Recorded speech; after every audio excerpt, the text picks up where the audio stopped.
This is your first time? First timer. I want to do something different. Okay. I want you to review it before you have it. Before I have it? Before you have it. Like pre-review. I don't even know what to expect. I'm not even sure what it is. Oh man, that's what will make this review great. Cold but creamy. Oh, that little creamy taste, that finish. Oh, there it is. What are you getting? I have no idea. What do you think it is? So I think it's like, is it kind of like a snow cone with custard in it? Is that? It's pretty accurate. Like shaved ice? Pretty accurate, with custard? With like different fruit juice flavors, I guess? Tons of flavors, tons of flavors. Is there like a special one I should be on the lookout for? They have like a signature? Got to follow your heart. All right. Every man goes on this journey alone. Why are you with me?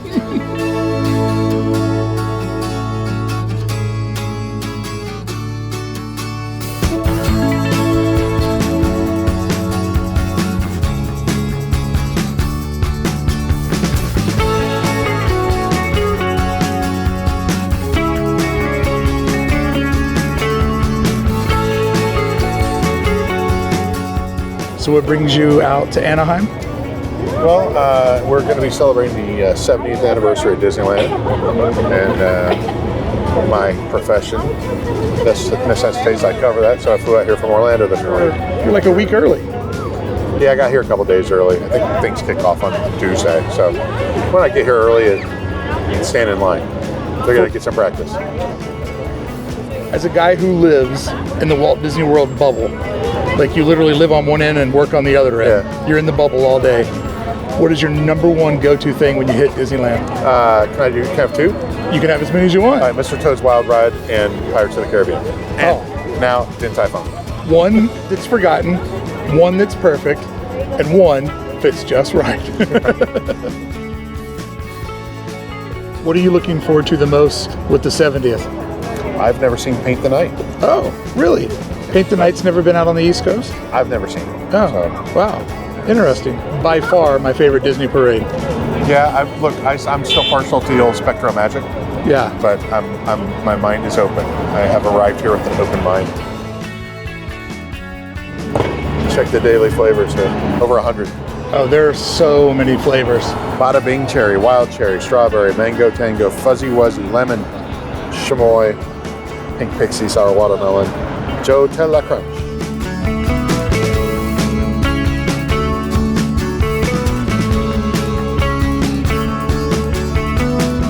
You thinking lemon? I'm thinking lemon.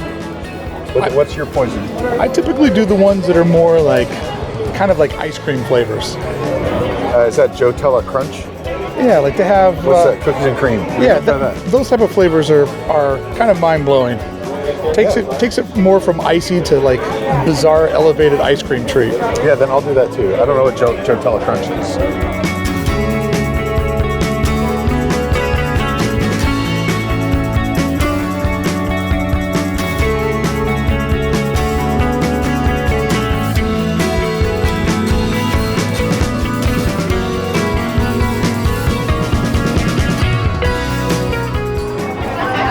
I have a theory that we're at a dead window. He said go to 2. There's people all here. Here we go. Oh, is there somebody at 2? I don't know. It looked promising for a moment. I think this is a dead window. I don't know. Because there's people here at this grand opening and then nobody at number 2. So we'll see. My favorite thing about California is if nobody's at this window, nobody will tell us. Like they will just let us stand here until we die. It out. Yeah. I'm still trying to figure out how this menu works anyway. Like nobody ever helps you. See if they can give you some ice for your leg, maybe. I am so excited for you to try this treat. Right? And I don't even know if I'm getting like what the locals get. I'm just something jump peanut butter. I was like, I see the words peanut butter cup, and I'm like, I think that means like I could probably eat that. So all my friends that are locals that live here their whole life, they always get like the flavors, like the fruit flavors. Like the cherry. Yeah. And I was the one who jumped over to the dairy flavors. Yeah. It's a game changer. Yeah. Look, I like ice cream, so. Yeah, I mean, you can't go wrong. Oh, Nutella. Switcheroo. Thank you so much. Right, thank you. Appreciate it. So the consistency almost reminds me of going to like, I grew up in the Kansas City area, so like get the malt at the ball game with the wooden, remember the wooden spoon malts? That's what dude, the wooden spoon was so classic. All right. I can't wait to see what you think of the first taste. Wow. Right? It's weird because it looks like chocolate, but it's very peanut butter. Very peanut butter forward. Yeah. Now the technical Joe latte is more of like an icy, so we kind of got like ice cream with We custard. didn't do what the locals would do, No, probably. but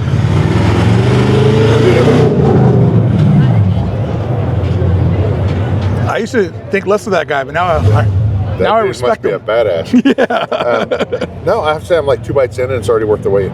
6:56. Yeah, so I think maybe 10, 15 minutes. It wasn't bad. I mean, the line is much scarier to look at than it is to. It moves. I'm glad I didn't get a bigger one because this is very rich. Oh, it's dense. The line always scared me, and it was Adam the Woo who's like, "Oh no, man, line's short. There's all these windows that are open." I'm like, cool. "Really?" Came over here with him, did it for the first time. Went home that night, and Beth's like, "What'd you get into?" I'm like, "Me and Adam went to a baseball game." She's like, "What'd you have at the baseball game?" I'm like, "I don't know. We had like nachos and a hat." And she goes, "So what did you eat that made your mouth all red?" Because I got a cherry one. I had like cherry all around my mouth. And the funny thing is, we had this conversation the next morning. Because I woke up with cherry all over my face, and get this, my pillowcase had cherry all over it too. She's Are you like, kidding me? No. She's like, "What did you get into last night?" You know the hack from where you're staying, right? If you stay this far down on Harbor, you know the hack? No, I just walk up across Catella and go in like by the Uber drop-off. You just walk over to the Toy Story parking lot and get the bus there. Yeah, I guess I could. All you have to I've do never is, done that. Yeah, it's super easy. Especially if you go up the Catella way, you can just walk up Catella, or up here, just walk right over to the bus stop, and that'll cut your walk in half. So like, I wondered how often they run that bus. a lot. Okay. Frequently. Because like a lot of families book these hotels around here, and then their strategy is from here to bus to park, which kind of puts all these more affordable hotels in theme park play. It's been in the back of my mind when I've walked past before to do that. Because I've only stayed I stayed right there once, this far at the Delta, and where I'm staying now, about as far south as I've been, other than the Delta. And going past, I'm like, oh, there is a parking lot right there. I'm just not sure how to navigate that. Yeah, no, you just dip. I'm a Disney World guy. I mean, they've made it incredibly easy at Disney World. I'll tell you the thing. Always something out here. The thing that makes me realize that I'm excited to be at Walt Disney World is as soon as I go to any of the 4 parks and I walk up and I'm reminded at how easy it is to get into your parks. To get anywhere. Anywhere. I mean, just like the security is easier, the turnstiles into the parks are easier. Like they have this new thing here and the staff's training. The facial thing? Yeah, it is Security nothing. here is harder, Yes. right?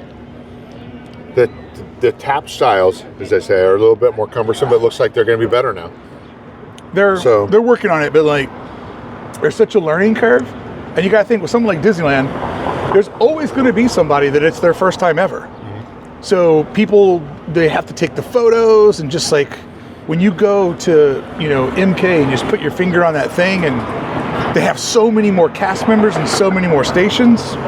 Yeah, I mean, and it's as weird as it sounds, I live pretty close to Magic Kingdom, and it's the park I go to the least because it is the most like effort to like go park and take a tram and take a monorail or a ferry boat and granted. I took it for granted. I did a Jungle Cruise joke. I'll give you a pro tip. You should get a friend that lives by there because they'll just drop you off at the corner. I've heard about that. You just slow down to about 3 miles per hour and they stop, drop, and roll. Yeah, man. Just in roll. your current condition, you can't do that. You gotta. No, there's no stop, drop, and roll right now. What park do you go to the most? Epcot? Yep. I would too, man. I'd be at Epcot all the time. It's the best. Like, talk to all your friends and go, hey, after work, let's go grab a beer. Let's all meet at Epcot. It's so easy to get in and out of there. It's it has a lot of good like communal spaces to just meet up with buddies, friends, and I think Epcot's the easiest. I like Hollywood Studios because it has good nighttime vibes. Yeah, but it's not quite as easy, and I don't know. There's something for everybody at Epcot, right? Yeah. Hollywood Studios, you're like, oh, I don't want to go to Baseline Tap House. Someone's like, I don't want to drink beer. Right. Someone's like, Epcot. You're like, pick a country. Right. Epcot's cool because it was essentially the front end, in particularly, is designed like a civic center, like a college. Yeah. So there's just someplace, anywhere you look, to sit and to congregate and hang out. We call it Progress Community College. We made a commercial. Have you seen that? Yeah. It's great. Here's a fun rich guy vlog to do. I wonder if anybody has ever done the real version of World Showcase. Like went to all those countries, but in that order. I don't know about in that order. Doing it in that order would be super expensive. I have a friend named Desi who's on one of our shows, and I think she's like only got like one country left on her list to go to. Yeah. That's from World Showcase. I don't know if you count Africa. Oh, because they just have the little bitty... It's basically like a bridge? Yeah, a little... They don't even give it a country. They're just like, it's all this... It's Africa. 25-foot sliver is all of Africa. It doesn't count as a pavilion, right? Yeah. There's 11 pavilions. The plan they had for Africa, though, that was going to be sick. Equatorial Africa. That was going to be sick. They were going to do that. In fact, if you have some of the old books, you'll see it's in there. It's like coming soon. I think Israel was in there. At one point, maybe Spain was in there. Spain. Did I ever tell you about how I discovered Spain? The first time You discovered Spain? I did. First time I went to Epcot, I started in Canada. Oh, yeah. I know this. And I was going around, and I thought that the little booths out front indicated what was there. So I see a booth that says Spain, and I just hop into Italy, and I think I'm in Spain the whole time. I'm like, oh, cool, look at all this. And I'm filming the whole thing, right? So I discovered Spain at Epcot. So Brickey Columbus. So we did on nighttime show. We have WDW News Tonight. We had a March Madness 64 entrant bracket of the greatest unbuilt Disney attractions. I love when you guys do those. You recently did one that was Chapek's biggest mistakes. Yeah, we did Chapek's biggest mistakes. We did like the best structures. Mm-hmm. Which it gets really crazy when you're going like, I got Cinderella Castle going against Tower of Terror, going against Spaceship Earth. Some real heavy hitters. But when we did the unbuilt attractions, these are things that were actually announced or that there were real plans for that never happened. Right. There was a Swiss pavilion planned for Epcot, and it had like a Matterhorn. There were all these things for it, but you were going to enter through. It looked like a shed, like a backyard shed. And once you got in the shed, you went through like a false wall and entered a secret Swiss bobsled training facility. Whoa. And so that became our mantra, secret Swiss bobsled training facility. We sold t-shirts. I mean, but how good would that theme have been? Can you imagine? I wonder if that shed outside of the Haunted Mansion will take us into a secret Swiss training facility. Madame Leota's Bed Bath & Beyond. What you're talking about? Yeah. All right, so I did the pre-game review with you. Now that you're halfway through, what's the real review? So my first few bites, actually, I didn't get these chunks of peanut butter cup. Now they're coming in a lower layer. This is fantastic. This is probably, doesn't look that big. It's actually maybe too much. Like I might not be able to finish this. Oh, for sure. And this is a 10 out of 10. Or we would do it if we're doing a food review. My company, a 7 out of 7, right? We only rank things to 7. Where'd the 7s come from? Do you not know that? I don't know the origins of the 7s. Okay, so in the original version of Test Track, the guy, and he's like, hey, we're going to walk you through how we test vehicles here, and he's talking to the woman who's programming the testing, the setup for testing. He's like, hey, let's give him, put him through number 4, put him through 8, or no, let's do 2, 5, and 7. And when he said 7, her eyes like light up like that's the most terrible. She's like, 7? He's like, yeah, 7. And it just became a thing. Like someone would say like 7. We would go, yeah, 7. So it just became our thing. Everything has 7, yeah, 7. So I love that it's canon. Mm-hmm. But me and my friends have a rule that when you review something, it's like, how was it? 1 through 10, no 7s. Because we feel like 7 is the cop-out number. Because if you say 7, you haven't really committed. Because 6 and 8 are so much different than a 7. So in our friend group, ours is like 3 and 4. 7s aren't allowed. 3 is below average, right? Yep. 4 is slightly above average. We have way more stuff that gets 2s and 5s. It seems like to me there's way more stuff that's a 2 or a 5. 3s and 4s are kind of We'll get them. I remember the first thing though, they got the one. What got a one? I don't. It was that deli sandwich at, Oh yeah. at Ronto Roasters. No, that was horrible.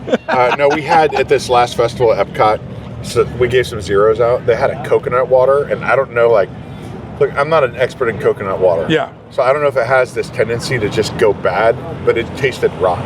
And then it had an alcoholic coconut water that somehow tasted even worse.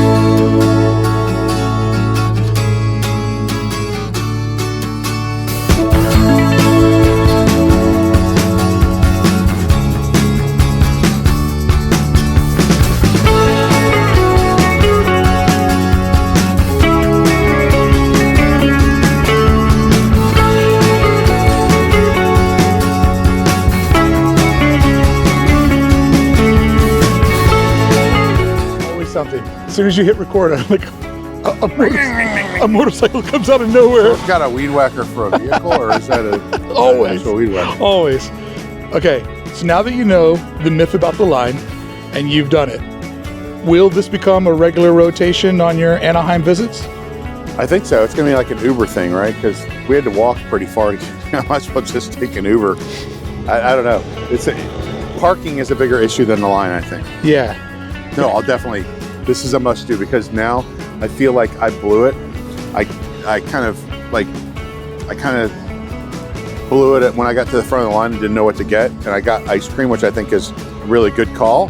But also, I don't think that that's what makes this place special. No. And I think also where we were eating was cool, but like there's a really cool communal vibe in there. Like everybody, look, it's like Mother's Day. There's all these families and people of different backgrounds and stuff all hanging out there eating Italian ice together. It's pretty cool. It's every reason why I love living here. Yeah, I would definitely come back. Awesome. Definitely come back. You gonna bring the WDWNT crew? I'll see if I can drag Tom down here. Tom's Italian, so he'll probably be like, I know good Italian ice. You know, He'll tell you the history about the place in Philly that started it and how that guy ripped off somebody in Newark. Yeah, and that guy ripped off somebody in Staten Island. Yeah. No, this is a good prep because I'm going to Italy in a month. So. Oh, you're going to be so dialed in now? Yeah. I'll be like, oh, I've been to Joe's. They probably know about it. All right, friends, hope you enjoyed hanging out with me and Eric. A little impromptu interview with one of my buds. It's kind of one of the things that I've been wanting to do on the channel, but, things have been a little bit different since last Monday. But I appreciate you showing up. Hope you had a good time, and I'll see you here tomorrow. Maybe? Quick question about your complaint about where we ate. Yep. Was it the smell of the wacky tobacco or the chlamydia that you didn't like in that spot? No, I like you got me scared because you said it looked like it was a scene of The Walking Dead. It wasn't. It was an orthodontist office.